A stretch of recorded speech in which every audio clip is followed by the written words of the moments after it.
Hi and welcome to Swedish Plantguys and Merry Christmas everybody. It's December of 2025 and this video is all about my personal favorite Christmas flower, that's the Amaryllis. And we're going to talk about it in two different ways. We both have it in a pot like this and we have it as a cut flower like this. So let's go.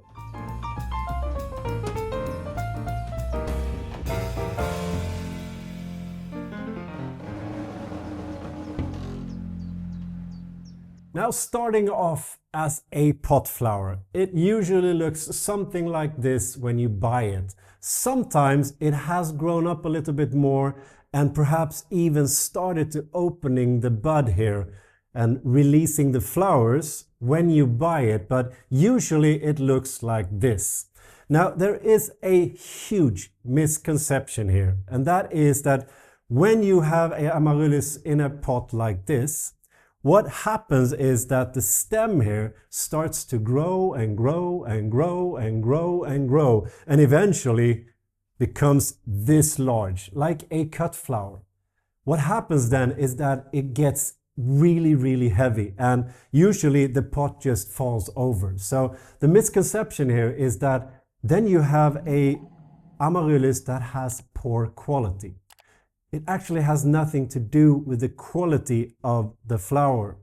It has more to do with light, but I'll get to that in just a bit, because if you have a good quality Amaryllis, that actually means that you have an Amaryllis that has a bulb here, because this is a bulbous flower. You can see here it almost looks like an onion down here. If you have good quality, it means that this onion or this bulb is packed with energy, meaning that it could actually be an indication that you have a good quality if it wants to grow and grow and grow. Now, if there should be a poor quality to the Amaryllis you've bought, that will show you when it starts to open, because a poor quality will actually give you fewer buds and eventually fewer flowers. So how do we avoid that the pot flower actually starts to look something like this? Well, just follow these simple steps. When this arrives at your home, the first thing you do is that you take this pot and you place it on a windowsill. You want to give this as much light as you can. So here in the southern parts of Sweden, I always place my Amaryllis in a southern window where it gets a lot of light. And on the windowsill, next to the window to get as much as possible. Next, what you do is that if it is really dry, you can see like this one here there is no humidity in the soil here. Then you can give it a little bit of water. But if you notice that there is some moisture in the soil here, do not water your Amaryllis. So place it on that windowsill, lots of light, and just a little bit of water or no water at all, and then you just wait. Now, what will happen is that the stem here will continue to rise and become a little bit longer. But hopefully, since you've given it a lot of light, it will start to release the buds perhaps somewhere around here. And that's optimal, because it means that when the buds open up and you have these huge flowers, it will not be too heavy for the pot and will not fall over. When you see that the bud here starts to open up and release the flowers, then it's time to water your Amaryllis. Now it's time to give it some water. Until then, you actually have all the energy and all the water you need inside of the bulb here. But when it starts to open up, that's the time to go in and water. And also, now you can actually take it and place it somewhere else in your home. Perhaps somewhere where it doesn't get that much light. Know that if you place it with a lot of light, it will flower for a longer period of time. However, I only use my Amaryllis over Christmas time, so is usually enough to place it almost anywhere in my home because it will flower 2 to 3 weeks. That means that when it's over, Christmas is also over and I can remove this plant from my home. Now, just to be perfectly clear, when the bud has opened up and the flowers have come out, make sure to water your amaryllis regularly. Check the soil to see that it has a little bit of moisture at all time. Remove the excess water. So make sure that you have these drainage holes here, but remove the excess water. Make sure the soil is wet or at least moist at all time. This will help you to keep it flowering for a longer period of time. So what if you've already made the mistake of not placing your pot flower like this in a light spot, and the stem here has started to become this big or this long? Well, then what you can do is actually just cut it off and use it as a cut flower instead. You could also buy it as a cut flower like this. But when you do, there are a couple of things you want to do to the stem and the flower here to make sure that it will flower as long as possible. Now, the normal way of keeping a cut flower is, of course, just in a vase like this. You need to have a tall vase because this is a really tall flower, otherwise it will fall over. So make sure that it's tall, otherwise there are no other things to consider concerning the vase. What you do then is that when you get it home, it usually looks something like this. You could of course buy this in a flower shop and they have done all of the steps I'm going to show you now. But not all of the shops actually do this. So by doing these steps, you will prolong the flowering period. So what you do when you come home is that you can start by cutting off the cut flower at the length you desire. You could actually have it in a smaller vase as well. You just need to cut it up a little bit longer or a little bit shorter. But I think for this vase, we could probably cut it off somewhere around here. Now, when you do that, make sure to use a sharp knife. Do not use a prune shearer or a scissor because when they make the cut, they actually push together those small tubes that are supposed to be transporting the water inside of this stem. Make sure that you use a sharp knife instead and just make a quick and clean cut like this. Now you can make sure that it is the length you desire, like that. Next step is that you don't have to, but you could use a rubber ribbon. Then just put a rubber ribbon around the base of the cut flower here. The reason is simple, because over a couple of weeks, what will happen is that the bottom of the stem here, it's almost like an onion. It has layer and layer and layer and layer here. And those layers are going to start to curl up on themselves. What could also happen is that it can break a little bit. You can see here that it's actually starting to break. Now, if we break this apart, you can see that it is layer upon layer upon layer. And if you want to keep that together, you can just put a simple ribbon around here, and that will stop that from happening. You don't have to, but it looks a little bit better in the vase. Next step is to use some sort of a, for instance, wooden stick like this. It could be a bamboo stick, it could be one of the sticks that you have for your other plants in your home. Now, what you want to do with this is that you want to put it inside of this hollow stem, like this. Make sure that it will go all the way up to here. And then you can cut off the excess of the stick here. I'll just make a measurement like that.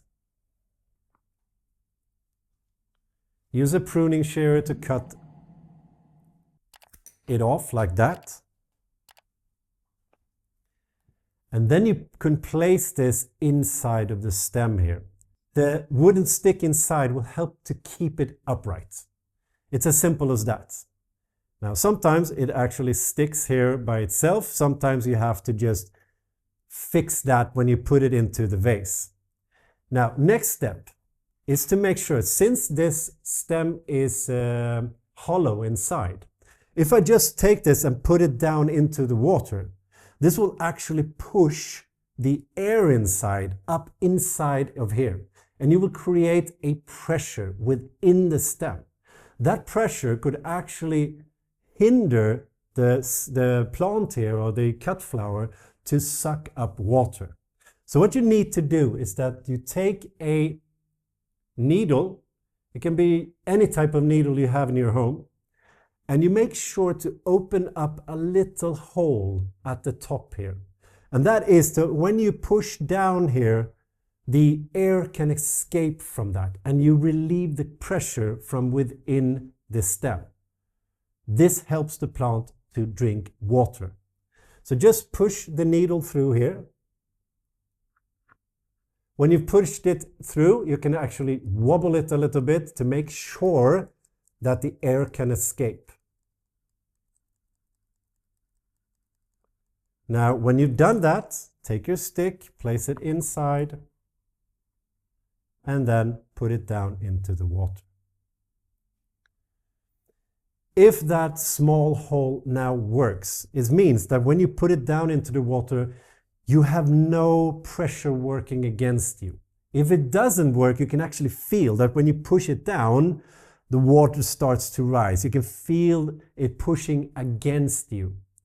But it didn't this time, so I know that the hole here has worked.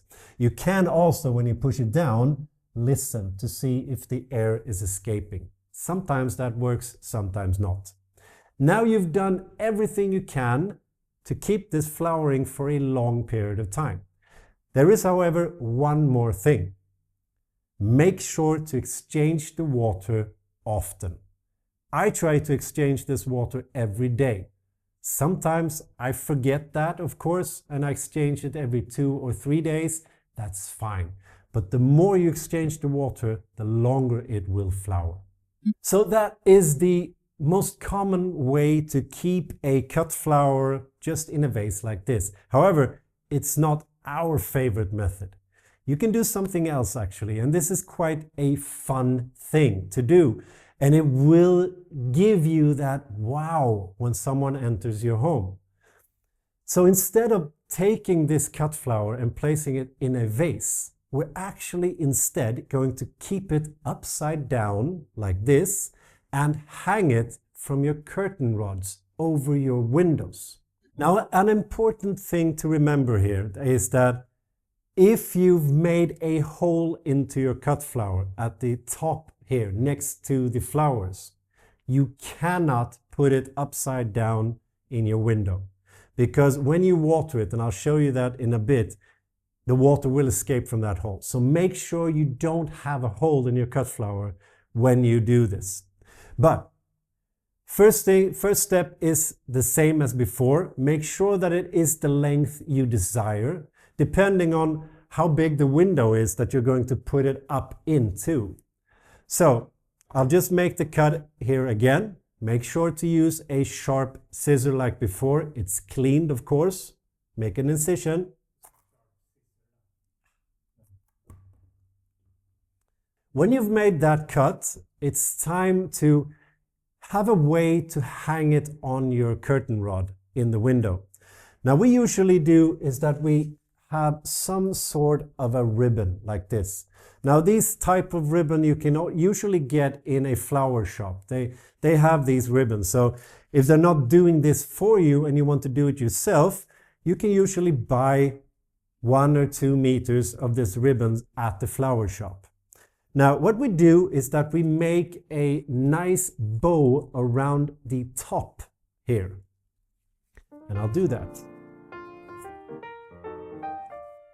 You want to keep some length on one of the sides of this bow so that you can hang that from the curtain rod.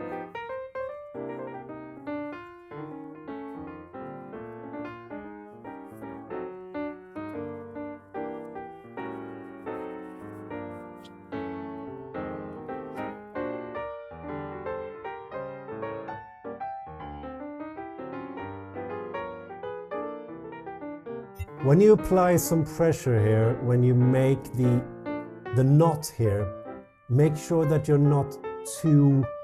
don't apply too much pressure, because you could crush the stem. So just be able to feel that it's on there. Then you can make a nice little ribbon.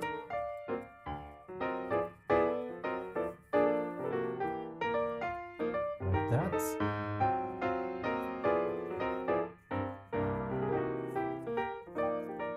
Now, you can take this and you can hold it up to the window, and you can just tie that to the curtain rod, or if you have some hooks over your window or something like this. But I know what you're thinking. How will it get water?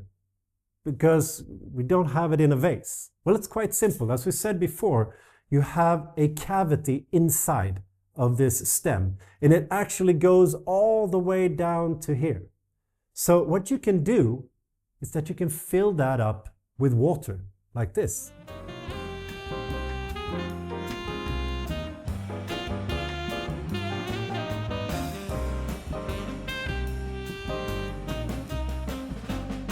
As you can see here,